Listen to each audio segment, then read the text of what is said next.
Hi, everyone, and welcome. Thanks so much for joining this webinar today that's focused on strengthening last mile seed production and distribution in fragile contexts. My name is Abby Love, and I work for Mercy Corps as the senior specialist focused on program quality and capacity strengthening. And I work on both the USAID funded SCALE program and the ISSD award, which you'll hear more about in a moment. So as we get started, I'd like to encourage everyone to introduce themselves in the chat box. Feel free to share your name, your organization, and where you're joining from. But before we dig into the technical discussion today, we want to make sure that everyone is connected to the correct language. So if you look at the bottom of your Zoom screen, you should see what looks like a little globe icon. And if you click on that, you can select English or French, so that you make sure to hear the correct language throughout. We will have presenters presenting in both English and in French. So you want to make sure you are connected to the right language so that you will be hearing that throughout. If you have any technical issues throughout the webinar, if you go into the chat box, you should be able to see that there are a few panelists who are titled technical support. So feel free to reach out to them with any technical questions that you have throughout the webinar. So our agenda for the day is we'll have a bit of an introduction to the topic of the webinar, and then you'll hear from the 4 case study presenters.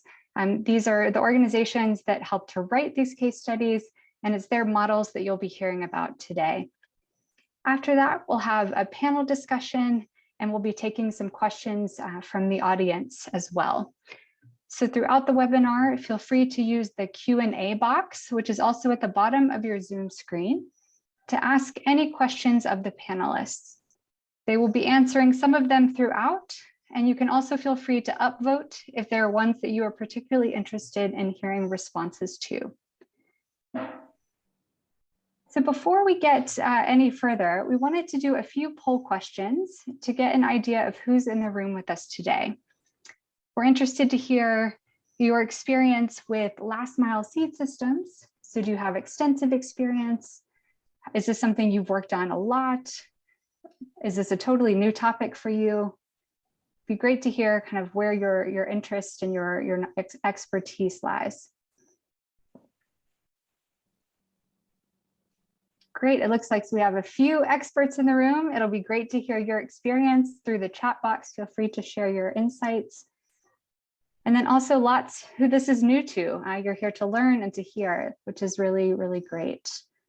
Okay, we have one additional panel question for you.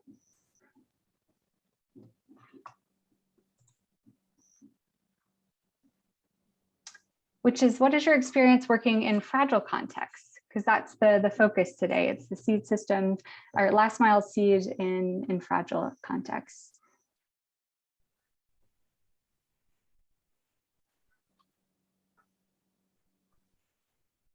So I'm seeing lots of people with extensive experience in this area. About half, and then a third or so are in the some experience and little to no experience. Great. Thanks so much for sharing. It's good to for us to get a sense of who's in the room, so that we can make sure to speak to that. So now I would like to pass it over to my colleague, Wilfred Ouko, who is the program advisor for Mercy Corps, working on both the ISSD Africa program as well as SCALE. Wilfred, over to you. Thanks a lot, Abby, and thank you everyone for finding time to attend. Just a note that this webinar and the case studies were supported by SCALE and ISSD Africa. And as many of you may know, SCALE is designed to support research, capacity strengthening, and knowledge sharing for partners of USAID's Bureau for Humanitarian Assistance in order to strengthen the impact, sustainability, and scalability of agriculture, natural resource management, and on and off farm livelihood activities in both emergency and non-emergency contexts. On the other hand, ISSD Africa is an international community of practice guiding seed sector innovation and development by addressing some of the pressing challenges in relation to seed systems, and this aims at increasing access to quality seeds of farmer preferred varieties. And so the question is, why are we focusing on fragile states? And I would say fragile states exhibit unstable operating conditions and are often characterized by weakened seed systems with weak distribution and production systems, and sometimes poor seed quality control systems. And so they offer quite unique seed systems challenges and opportunities that call for appropriate intervention that is informed by clear contextual understanding by seed sector stakeholders. And we also know that seed is often the focus of last mile interventions in fragile contexts. But again, we know that farmers have limited access to quality seed in these contexts, and last mile seed delivery is quite complex in the sense that seed must remain viable all along the delivery chain. But fragile states also have poor infrastructure and few formal sales outlets and extension services that are quite limited in effectiveness. And farmers in these contexts may also have very low buying power. So against this background, Scale and ISSD Africa requested inspiring examples of models for strengthening last mile seed production and distribution for better seed systems resilience in fragile environments. And we received overwhelming responses from over 20 organizations, and this demonstrated the relevance of this topic to the food security community. And today, we are excited to share with the wider audience 4 case studies that were selected based on a scoring rubric completed by Scale and ISSD technical staff. And this considered things to do with how innovative the approach was, the potential for impact on last mile farmers in terms of cost and time efficiency, and its potential for scalability, and whether it was deployed in a fragile context. And these case studies are intended to highlight lessons relevant for Africa. So at this time, I would like to introduce some of the representatives from the 4 organizations who are also the authors of the case studies. And I would go straight to our first team from International Rescue Committee in South Sudan. We have Mr. Lemmy Joseph Binia. Lemmy is the Economic Recovery and Development Manager. Benson Adoko is the Technical Advisor, Livelihoods and Market Systems Development. From International Fertilizer Development Center, we have Bastian Huseken, who is the Deputy Regional Director, East and Southern Africa. From National Cooperative Business Association, CLUSA in Mozambique, we have Pipi De Leta. Pipi is the Agribusiness Unit Manager. And last but not the least, we have from Catholic Relief Services in Niger, Nathan Habu.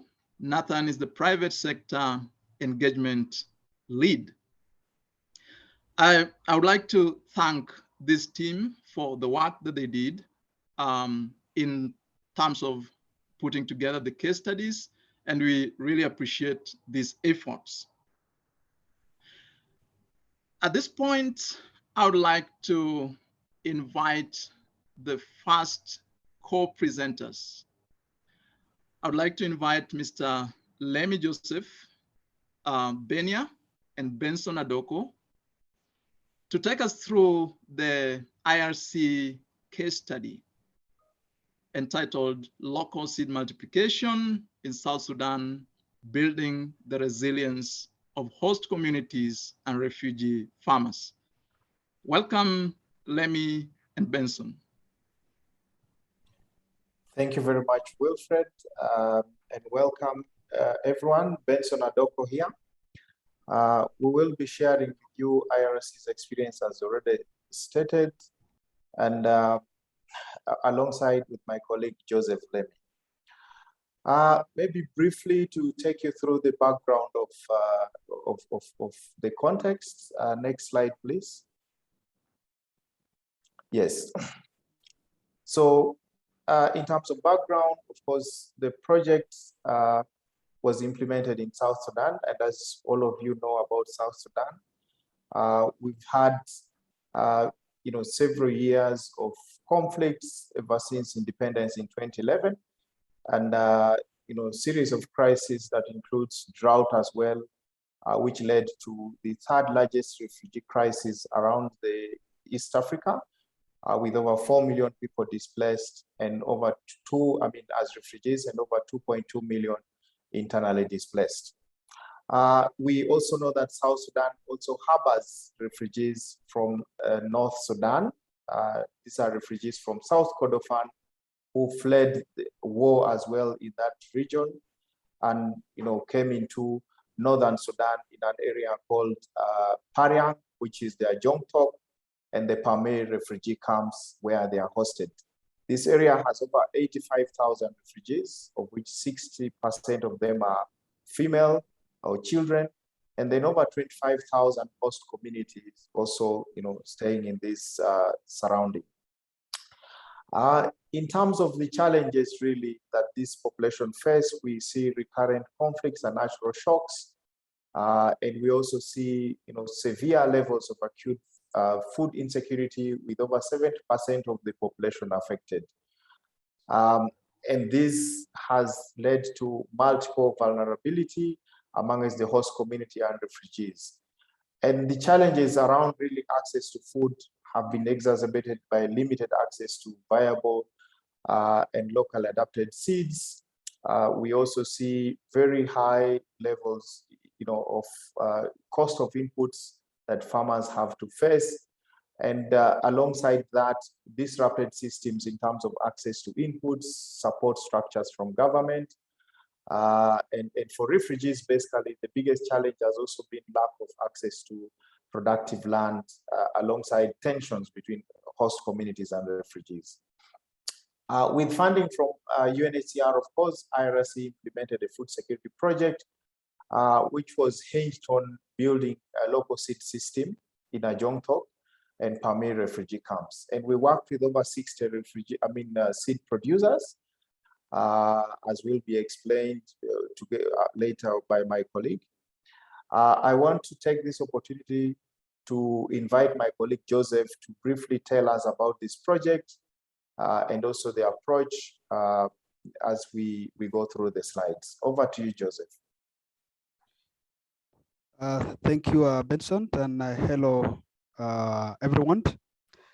Just as mentioned, I will specifically share some experiences on the local seed system development implemented by IRC in South Sudan in the past 3 years. That's between 2019 to 2021. In terms of the IRC approach, please, the next slide.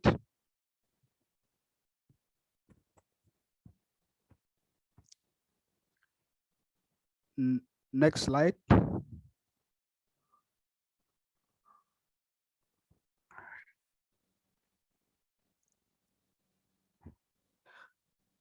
Yes, yeah. In terms of the approach includes working with lead farmers who are guided weekly in terms of farming activities and best practices in terms of training, which are managed at a demonstration or at plot level. So This also includes management of feedback and complaints mechanism from the farmers or from the local seed producers.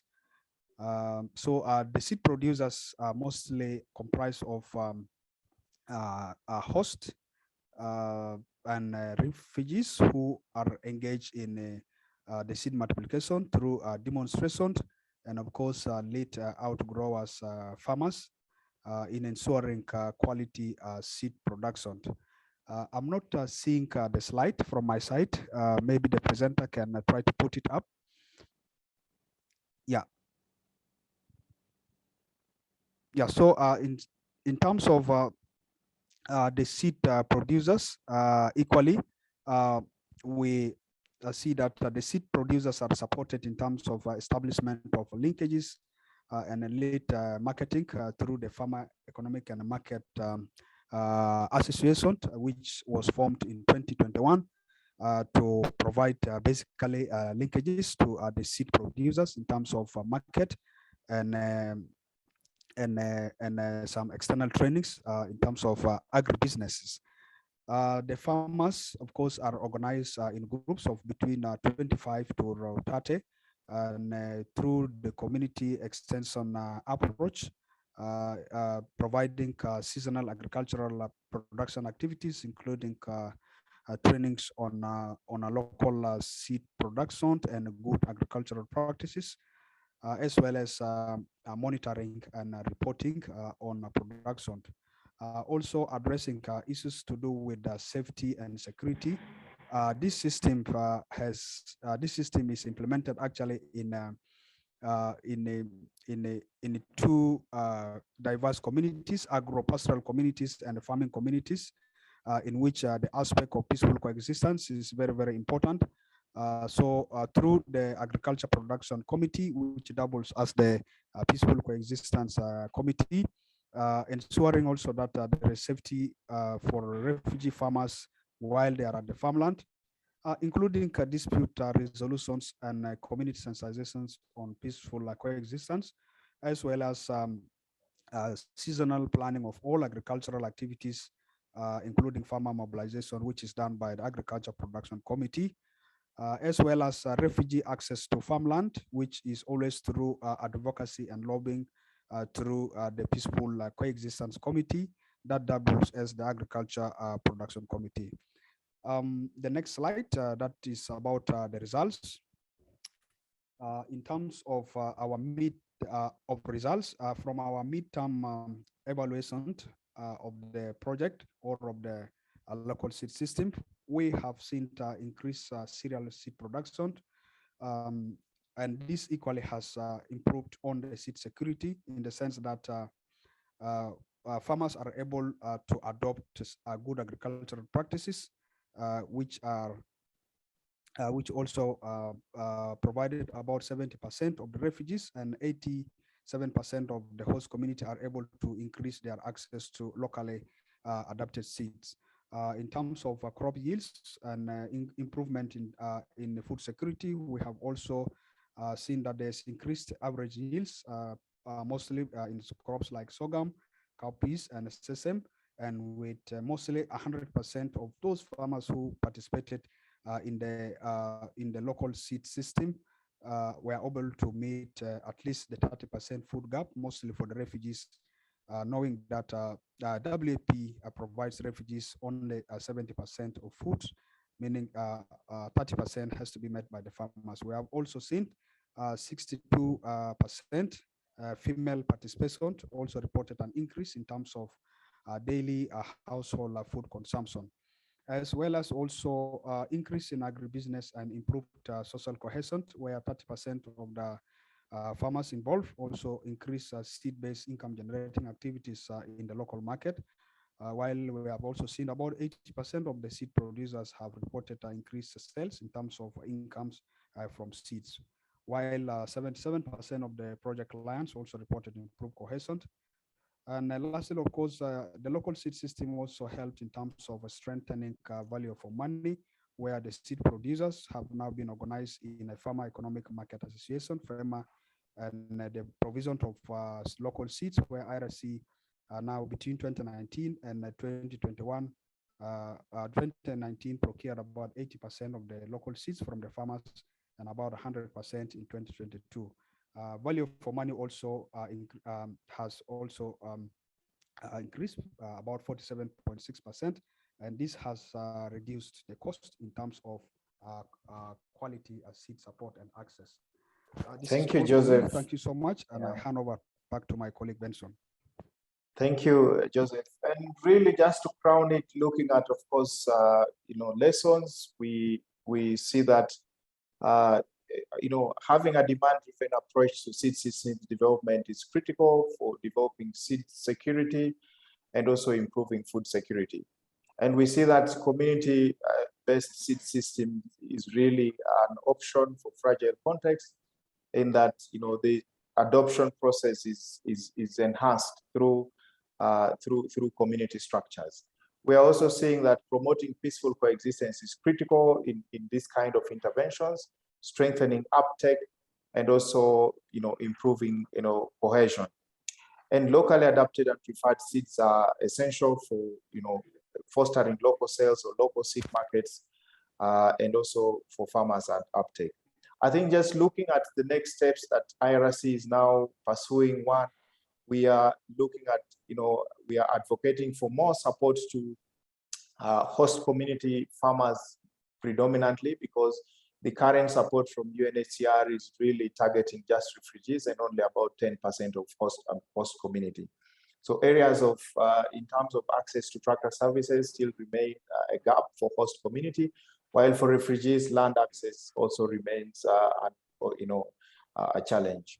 I think strengthening external linkages, with agro-input dealers, we see increased production of, quality seeds locally, and this requires, tapping into other external markets. So this is what we are working with, setting up networks with local agro-input dealers. Second last is, trainings, more trainings to the FEMA. FEMA being an overarching association that is looking at quality seed production and marketing.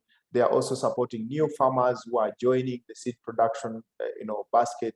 And so working with them really to improve on quality issues. And lastly is on the, collective marketing.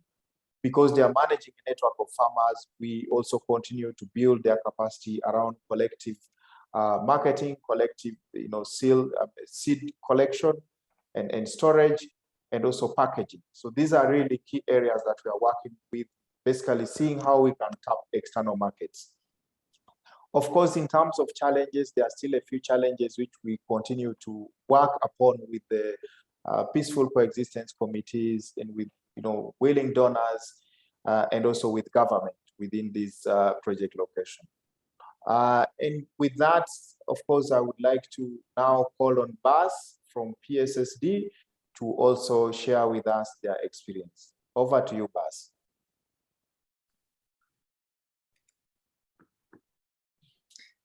Thank you very much, Benson, and congratulations on a very interesting project and presentation. Good afternoon, everybody. My name is Bastiaan Huysken, working with the International Fertilizer Development Center, IFDC.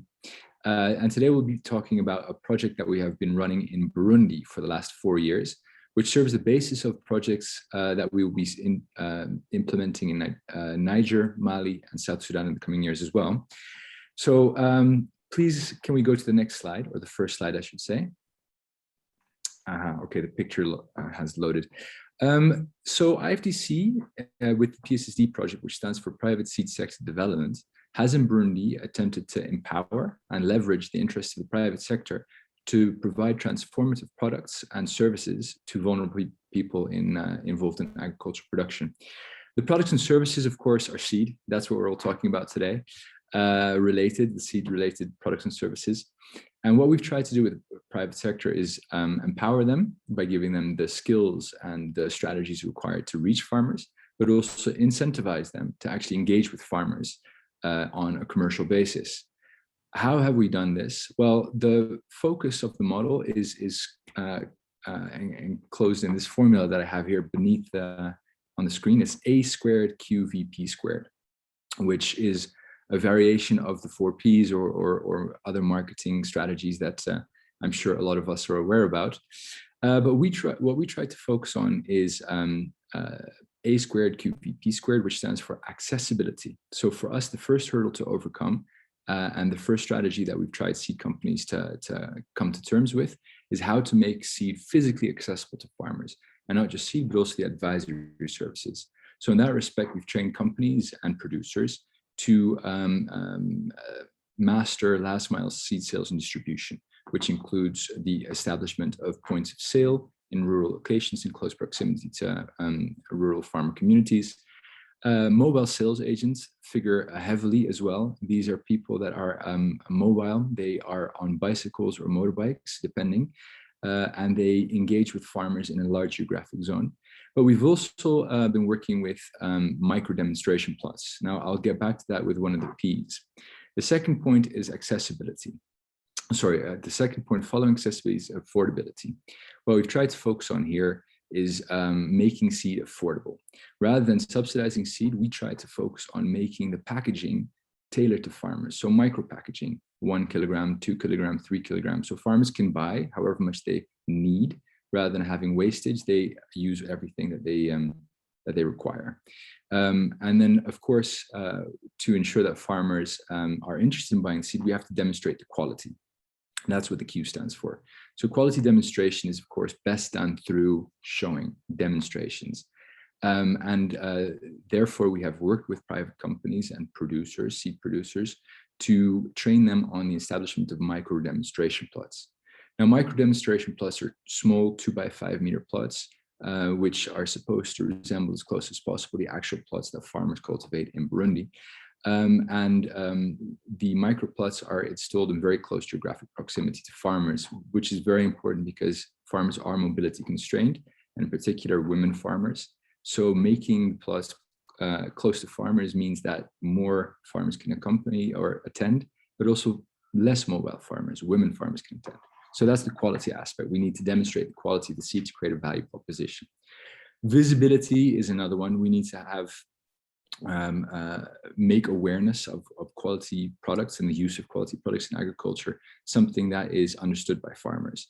And visibility in this respect is two levels. It's brand agnostic, so creating an understanding of the importance of using quality seed at the high level, the brand agnostic level, but also supporting companies and producers of seed to market their brand. And why is it important to do brand establishments? For two reasons. On the one hand, it creates trust between producers and the farmers. And on the other hand, it ensures quality. Because if a brand name is on packaging, you will make sure as a producer that the quality of your product is good. The last two are persuasion and promotion. This is all sorts of engagements with farmers on the demo plots and elsewhere. And of course, through all sorts of radio broadcasts. I'm running a bit out of time, so I'm going to try and speed up a bit. And then we have BEE, which is the business enabling environment. And there, what we try to do is make sure that the market actors, research, policymakers, regulators, and the private sector engage regularly to discuss how to make the enabling environment suitable for private sector enterprise so that they can better serve and provide transformative products and services to rural vulnerable communities. Next slide, please.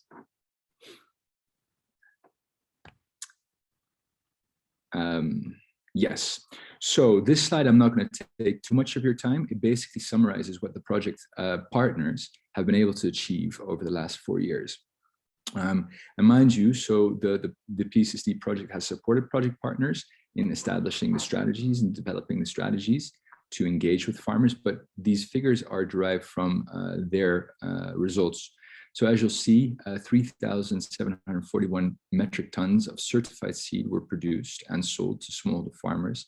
The number of smallholder farmers is 206,000, of which 39% women.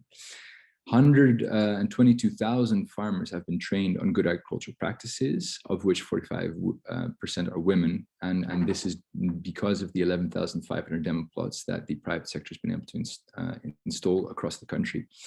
31 new varieties of seed have been introduced into the country to enable farmers to choose what kind of seed they want to use, but also make sure that it's adapted to the local ecologies, agroecologies as best possible. And as mentioned, bringing regulators, policymakers, researchers in the private sector together to discuss policy issues has led in 10 policy modifications to improve the enabling environment. Moving on to the last slide. So what would we want to do next? We want to continue to grow sales to farmers. We want to make sure that farmers continue to access the latest technologies to boost agricultural production through sustainable private sector delivery mechanisms. We want to also ensure that farmers start to apply climate smart agricultural practices. So our extension models will be built out to include more climate smart agriculture.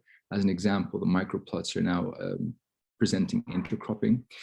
We want to refine the skills of seed producers when it comes to business management activities to ensure that they are sustainable entrepreneurs and enterprises that will continue the transformative delivery of transformative products and services well into the future beyond project lifetime. We want to continue to work on the business enabling environment to ensure that the private sector is able to continue to negotiate and discuss with regulators and policymakers to adapt and evolve the environment as required. And building on that again, we want to strengthen the linkages between all of the aforementioned actors and farmers to ensure that this market system is resilient, that people are able to respond to external shocks, these being climate or political shocks, and allocate resources accordingly. I'm going to leave it there. I've got a lot more to say, but I've only been afforded a little bit of time. So I'm going to quickly hand over to Pippi, my colleague that will be speaking about Mozambique. Pippi, over to you. Thank you. Thank you very much, As. Good afternoon, everybody. My name is Pippi de Fleta, and I work with NCBA Clusa in Mozambique. Today, I'm going to give you a very quick presentation on an inputs voucher initiative, which we have running here in country called the Green Discounts.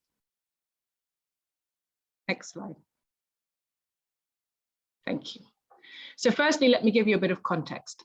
Through our PROMAC project, NCBA Clusa is promoting conservation agriculture to 30,000 smallholder farmers in central and northern Mozambique. These are areas that are extremely vulnerable to climate shocks. In the last 3 years alone, we've been hit by 6 cyclones. Conservation agriculture can help farmers deal with these shocks by increasing and reducing soil erosion. We can seeds, fertilizer, pesticides, herbicide, and minimum tillage land preparation. Can you all hear me still? I'm getting a message. Hello? Hello? We can hear you, you're back, Pippi. Oh, okay. Right, okay. It said my internet was unstable and then, okay. Are you still seeing? Can you still see the slides? Yes, we see the slides, but keep your video turned off. The audio is better that way. Oh, okay, okay. Just let me know if you stop here. Okay. So, conservation agriculture is most effective when it's combined with the full inputs package: seeds, fertilizer, pesticides, herbicide, and minimum tillage land preparation, or what we call the mechanical ripper, which is a conservation agriculture alternative to the traditional plow. This is the entire package that Clusa PROMAC promotes, but there are 2 main challenges. Firstly, inputs are too expensive for most smallholder farmers, and secondly, they're not available in farming communities. So we needed a solution that would, on the one hand, make inputs more affordable, and at the same time, make them more available. And 3 years ago, we came up with that solution, and we called it the Green Discounts.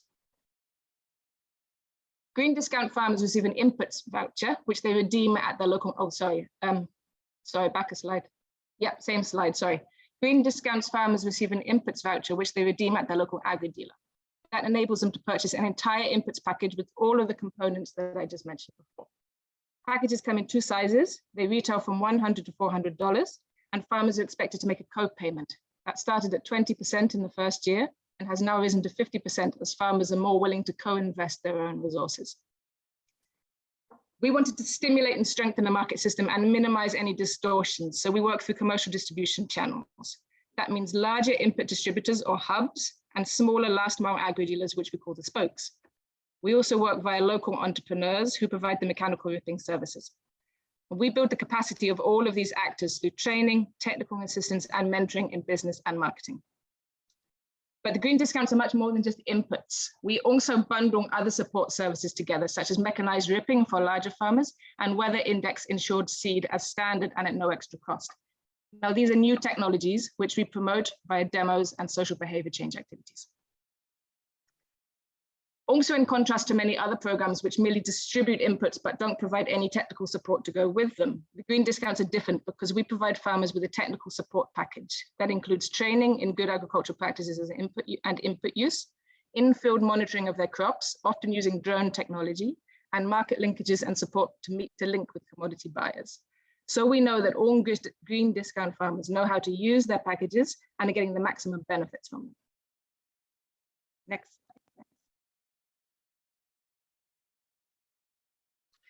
So just quickly, the results. Over the last 3 years, 2,350 farmers have used the green discounts, and they've farmed over 900 hectares using conservation agriculture. This represents sales revenue of over $400,000, all of which has gone through commercial agri-dealer networks in smallholder communities. Agri-dealers earn a 10% commission on their sales. So in practice, each agri-dealer has earned around $1,000 per year in sales commission. Since most of them are very small, last mile retailers with normally a very low turnover, this is a massive increase on their usual revenues. But perhaps the most important results are more qualitative than this, and they relate to the relationships between the market actors. So to give you an example, we have hubs who are linking with seed companies and obtaining product on consignment or credit basis and engaging with new agro dealers in their retail networks, often for the very first time. We have smallholders who are visiting their local agro dealer, again, often for the first time, and maybe before they didn't even know who their local agro dealer was. And we also have ripping service providers who are building up a network of smallholder clients in their communities. And these are in communities where ripping services weren't even a known technology before. And as time has gone on, these relationships have deepened and intensified. Because they're all commercial and they're based on mutual gain and trust, they should continue long after the program has finished. Next slide. So a couple of lessons learned. The first lesson, I think, relates to what the green discounts have taught us in terms of Promac's role within the market system, which early on was much more of a direct market actor. This was at a time when the inputs market was a lot thinner. The technologies like mechanical ripping were newer and there was less demand, and actors were a lot less well connected. So at that time, Promac had to get a lot more involved in the logistics and the mechanics of making the green discounts work. But today, Promac is much more facilitator, and our role is more limited to promoting market linkages and stimulating the demand for inputs through fieldwork and demos. And this is much more where we want to be as the donor. But we learned that this is a process that takes time and resources. In order to take that step back from the market, we first had to invest in the market system.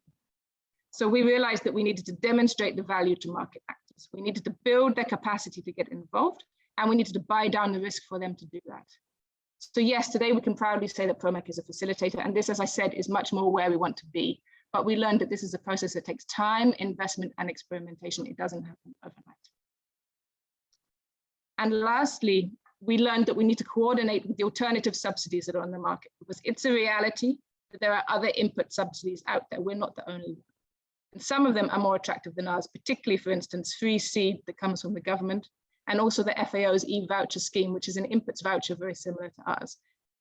And at the end of the day, who wants to pay 50% as a co-payment if you can get the inputs or less for free, or if you can get the same inputs for less or free elsewhere? So we realized that we needed to create a strong value proposition for the green discounts. They needed to stand out above the crowd. And that's why we include all of the support services that I just mentioned before, the mechanical ripping and the weather index insured seed, for example. And going forwards, we need to extend this value proposition. So we plan to create packages that are specifically designed for the more vulnerable and the more market-orientated ends of the smallholder spectrum. And secondly, we learned that we needed to complement, not compete with these other subsidies, because at the end of the day, we all want the same thing. So with the FAO, for instance, we collaborate to ensure that we work with different farmers and different locations. And we also refer farmers to each other's programs so we can reach as many and as varied smallholder farmers as we can. I think fundamentally, though, just to finish, we all know that what we need to be doing is creating a long-term thriving demand for inputs where smallholder farmers want to use their own money. And this takes time and work, both on the demand and the supply side of the value chain. But this is exactly what we believe the green discounts is doing. We are building demand for inputs. We're making them more available and more affordable in smallholder communities. And this, in the long run, is what will turn the green discounts from a short-term subsidy to a long-term change in the market system. So that's it from me. I would have said a lot more, but time is short. So I'd now like to invite our colleague from CSR for their presentation. Thank you very much. Bonsoir, cher. Merci, Pipi. Bonsoir, cher Pipi, participant. thanks very much. My name is Abunata. I'm the person in charge of this private sector for GRIMA.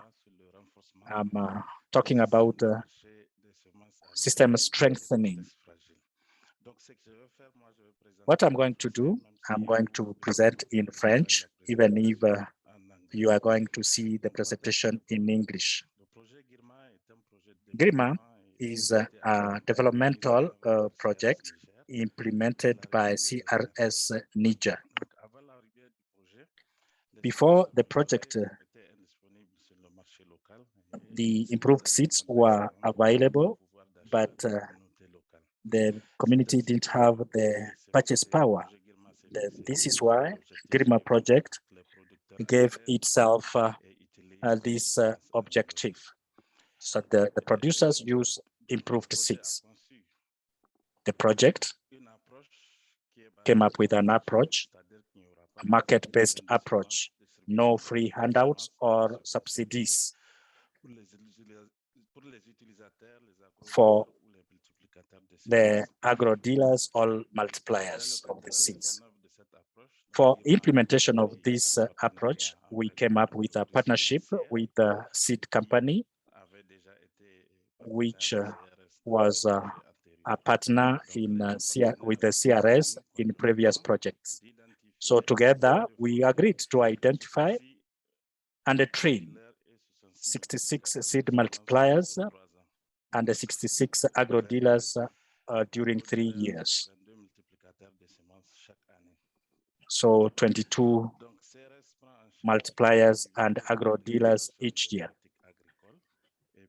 CRS conducts agricultural extension activities and pays for radio spots on local radio.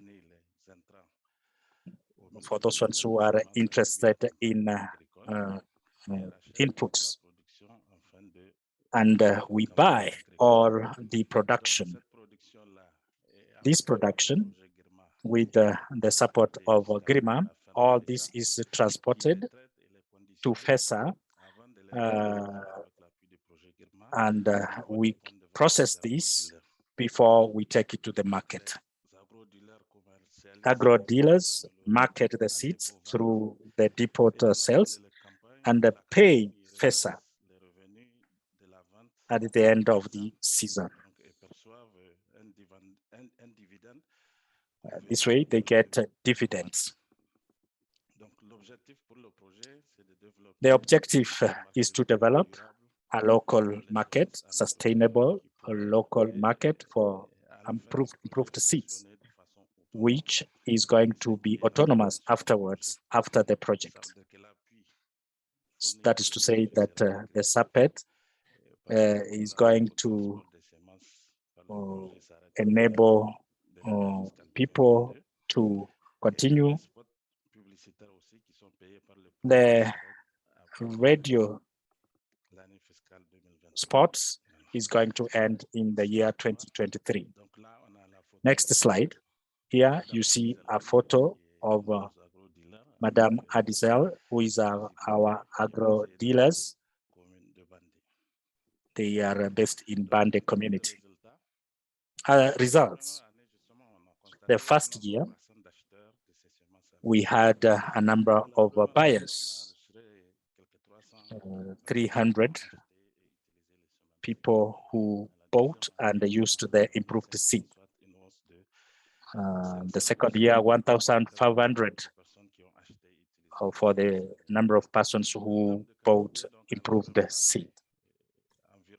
Regarding quantities, about 3 tons was bought. And the third year, around 4 tons. But we saw that there is less and less at the community level of these quality seeds. Sometimes they are going to see what the offer is, what the demand is, what are the varieties of seeds that are available. Sometimes they are not in line with what is needed. There was much more sales. We realized that there is more sales if agro dealers are willing to invest and people have this information. In some communities, even if we have high demand, even if we had other channels that were feeding the market. So for us, the project is working with the other channels for these channels of making sure that these seeds are available. What we need to do in the next steps for extension services, we have realized that the more points of sale we have, the better. So for 2022, we are going to intensify agricultural extension, and this is going to be done hand in hand with GRIMA and FESA. For points of sale, we have realized that we have more sales if we choose these points in a very good way. So we chose those ones who had not been served properly, and then of course work with agro dealers who are motivated so that we can have a success. And these services and efforts are done jointly with GRIMA and FESA. When we have varieties that are at the point of sale are not what is needed by the community, you are not going to have big sales. And this is why we left agro dealers to request for what is really needed where they are. The question of synergies, of course, we have other supply channels. We don't consider this as a threat if the demand is high. So that is why we need to work in synergies with other channels to promote sustainable adoption and usage of these improved seeds. This is the responsibility of GRIMA as a project. For the year 2023, what I've just explained, we are going to make sure that the project goes away and the farmers and the dealers are autonomous, because FESA is going to make sure that these activities are sustainable. And that's why we believe that this sustainability is going to be possible even at the end of the GRIMA project. I thank you very much, and I give the floor to my colleague. Thank you.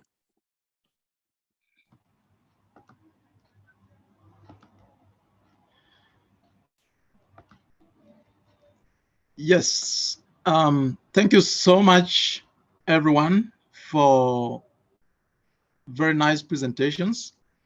And I'd like to get into the discussion session.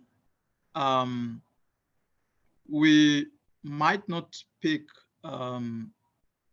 questions from our participants, but we already have quite a few in the Q&A section. And so we have encouraged the panelists to answer those. We are going into a session of short discussion, and I would like to sort of pass a few questions to our panelists. And I will start with NCBA Clusa, Mozambique. So PP, one thing we didn't quite have time to touch on during your presentation was whether index insurance product that was also introduced through an NCBA Clusa initiative. Can you share a few lessons learned from bundling products and services such as the reaping service and weather index insurance product? What impact did this have on last mile seed distribution and use? Over to you, Pipi. Thank you very much. Shall I speak with video on or off? Shall I try on or off? Hello? Shall I? Whatever is best for your connection. Okay. So if you're still having difficulties, then feel free to keep it off. Well, let me try it on, and if it tells me I'm having difficulties, I'll turn it off. Well, I can't turn it on because I think you need to authorize it, sorry. Just go ahead, Pipi. Okay, great. Okay, so one of the main challenges we had with bundling in the additional service is because the services that we included in the green discounts are totally new. It would have been a lot easier if we'd introduced established ones with an established market and supply side support systems. So with regards to the market, the additional services we find, like weather index insurance and ripping, they're only going to have an impact on sales if farmers really perceive them to have a value proposition. So for instance, there will be no point in bundling recyclable packaging, for instance, or frost-resistant varieties if farmers don't perceive those to be problems for them. So we needed to invest a lot in resources in training, marketing, and demos for technologies like the Ripper and like weather index insured seed. So basically we could subsidize farmers' learning and make sure that they understood and perceived the benefits for them. Because what might seem like an obvious benefit to us isn't always a benefit, isn't always seen the same way by the farmer. And also on the supply side, we see the challenges are the same. Because the technologies are new, we were creating a network of service providers from scratch. So for instance, with mechanical ripping, we encourage local tractor operators who'd up until now been providing traditional plowing services. We encourage them to start providing mechanical ripping as well as an alternative service. And we provide them with all the equipment on loan. We train them in technical and business skills, and we provide all the local support services like mechanics and the supply of spare parts so that they have the support services they need in order to do their business. And we buy down the risk for them to get involved. So I haven't got long to talk about it, but I think if I just had 1 minute to tell you our main experiences, is that the experience is very positive, but in summary, when those added services and technologies are new, they need to be complemented with a lot of investment in stimulating the supply and the demand side constraints if you're going to have any real impact and see those new technologies have any real impact on distribution and use. That would be the main lesson learned. Thank you. I hope I Beautiful. Thanks a lot.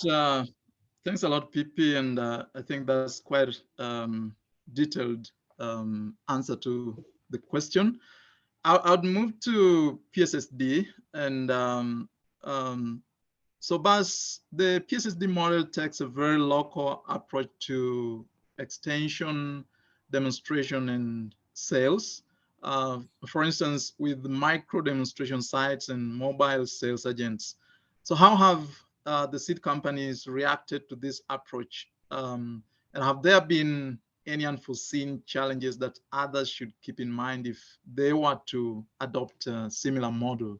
Over to you, Bas.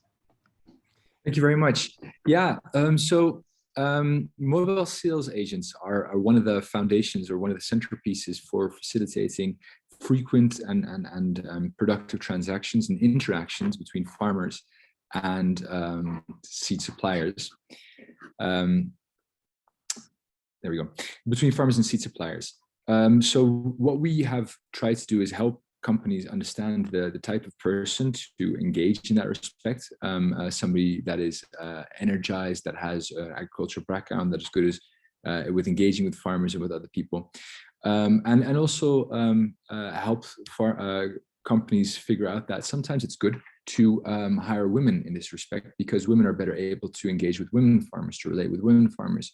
So we've also tried to support seed producers and companies to think through the identity of the staff that they will hire for this type of function. I think that's very important, because you want to make sure that these sales agents actually not only continue to add value to farmers, but also the producers of seed, the companies, because they need to have revenue, of course. So very important is that you have a motivated and capable cadre of sales agents that are able to relate to and create trust with the people they're engaging with. And so quite oftentimes what we see as well is that the identity of people is people from the area where the seed sales are being conducted.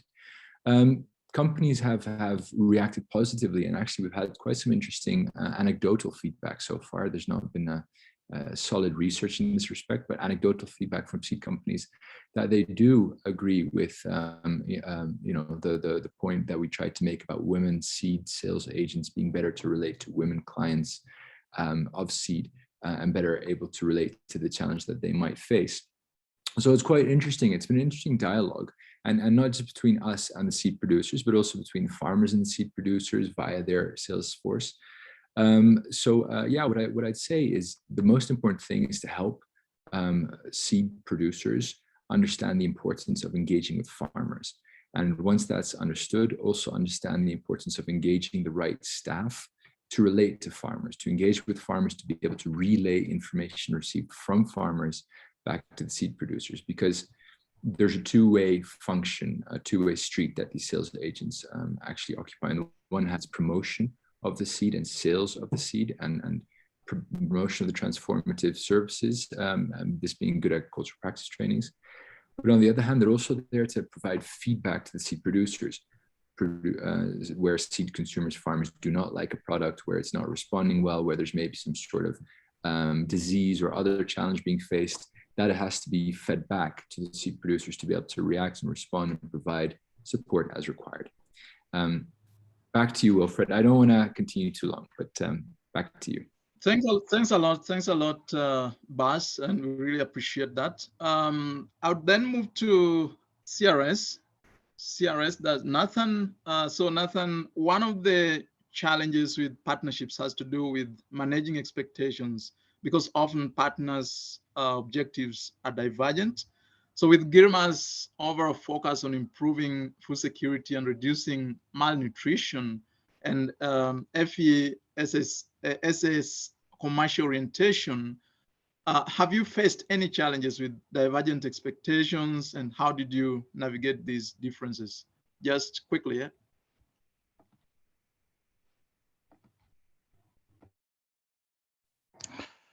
Merci, Wilfred. Bien sûr. Wilfred, thanks very much. Of course, partnerships with the private sector, the projects get to have hitches and here and there. For GRIMA, we had misunderstandings, not linked to the different objectives, but the interpretation which is diverse when we talk about partnership with FESA. The terms of reference were not very clear, because this is a very big challenge for this partnership, which almost came to a divorce. But we came through a meeting that brought together the people in charge from the two sides. After which we came up with an action plan. This action plan is kind of a roadmap which indicates clearly who is going to do what and when. And this was a new departure for these partnerships, with a very good understanding from the two sides, between CRS and FESA. Thanks a lot, Nathan. I'm very grateful for that. At least you've learned something. And because of time, we are going to wrap up. And we will certainly answer the outstanding questions via email or through other means. At this point, I just want to sort of thank everyone for great presentations. Unfortunately, we couldn't have more time for this, but thank you. And I will hand it over to Abby to close the webinar. Abby. Thanks, Wilfred, and thanks everyone. Thanks so much for your interest, your questions through the Q&A box, your chats. And thanks so much to all of the panelists and the authors of these case studies. My colleague Matheson has just put into the chat box the full link to the case studies, so you can read them. There's contact information for all of the authors in there. And we'll also be sending around a recording of the webinar, the presentation. And as I mentioned in the chat, we'll work to answer the outstanding questions that we didn't get a chance to respond to. This is clearly a topic that many people find very interesting. So if you are interested to stay connected and to learn more about these topics, there are links on the presentation for ISSD Africa, as well as for the FSN Network and the Scale Award. Again, we really appreciate your time. Thank you so much to all of the panelists and presenters, to Wilfred, Scale, and ISSD. We really appreciate it and hope you have a great rest of your day.